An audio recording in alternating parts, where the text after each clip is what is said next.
টানা কয়েকদিন অতিবৃষ্টিতে ক্ষতিগ্রস্ত হয়েছেন এই রাজ্যের কৃষকরা। এই কৃষকদের আর্থিক সাহায্য প্রদানের দাবি জানিয়েছেন কিষাণ কংগ্রেস। বৃষ্টিতে রাজ্যের কৃষকদের যে ক্ষতি হয়েছে তাদেরকে আর্থিক সাহায্য না করলে তারা ঘুরে দাঁড়াতে পারবেন না। বুধবার প্রদেশ কংগ্রেস ভবনে এক সাংবাদিক সম্মেলনে দাবি জানিয়েছেন প্রদেশ কংগ্রেসের মুখপাত্র ও কিষাণ কংগ্রেসের রাজ্য নেতা। সাংবাদিক সম্মেলনে দলের মুখপাত্র প্রবীর চক্রবর্তী বলেন, একটানা কয়েকদিনের বর্ষণে রাজ্যের প্রায় সব মহকুমাতেই জল জমে আছে। এখনো বহু মানুষ বাড়ি ঘর ছেড়ে অন্যত্র অবস্থান করছেন। বহু মানুষ শিবিরে আশ্রয় নিয়েছেন। তাদের অবস্থা অত্যন্ত করুণ। বর্ষণে কৃষি জমির একেবারে দফা অবস্থা। কৃষকদের ধানের জমি থেকে শুরু করে সবজি সব জলের তলানিতে রয়েছে। বৃষ্টিতে তাদের যে ক্ষতি হয়েছে তাদের পক্ষে আর্থিক সাহায্য প্রদান না করলে তারা আগামী দিনে চাষবাস করতে পারবেন না। তিনি বলেন, ভারী বৃষ্টির ফলে সবচেয়ে ক্ষতির শিকার হয়েছেন পশ্চিম, উত্তর, খোয়া এবং ঊনকোটি জেলার কৃষকরা। উত্তর ও ঊনকোটি জেলার বহু জমি এখনো জলের তলানিতেই রয়েছে।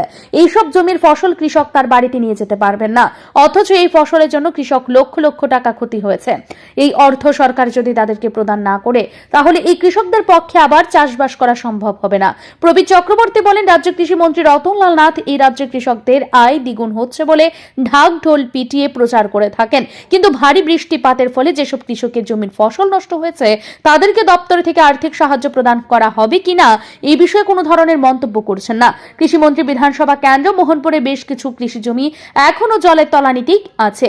কৃষিমন্ত্রী নিজেও এই সব জমি পরিদর্শন করেননি। তিনি মুখে মুখে এই রাজ্যের কৃষকদের কৃষি বিপ্লবের পাঠ দিচ্ছেন আর নিজেই কৃষকদের খোঁজ খবর করছেন না। প্রবীর চক্রবর্তী বলেন, রাজ্যের কৃষি জমির 75% সেচের বাইরে রয়েছে। গত 7 বছর এই সব জমিতে সেচের ব্যবস্থা করতে পারেননি কৃষিমন্ত্রী। কাঁটাতারের বেড়ার ওপারে প্রায় 500 খানি কৃষি জমি আছে। এই সব জমিতে রাজ্যের কৃষকরা চাষবাস করতে পারছেন না, কারণ তাদেরকে ট্রাক্টর নিয়ে যেতে দিচ্ছে না। আবার তারা ওপারে গিয়ে চাষবাস করার জন্য সীমান্তরক্ষী বাধা দিচ্ছেন। এইসব অনাবাদী জমিতে রাজ্য সরকারকে উদ্যোগ নিয়ে চাষবাসের সুযোগ করে দিলে রাজ্যের কৃষকদের উৎপাদন অনেক গুণ বৃদ্ধি পাবে। পশ্চিম জেলা, তারপর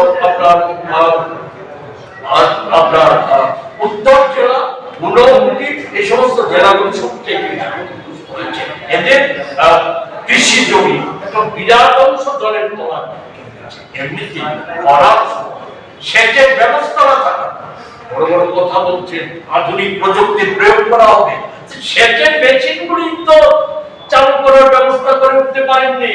7 বছরে 75% বেশি সেচ অচল হয়ে আছে, কার্যকরী কাজ করছে না, নষ্ট হয়ে আছে নানা কারণে।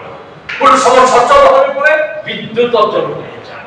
দুটোই কৃষিমন্ত্রীর দপ্তর এমনতর অবস্থা আছে।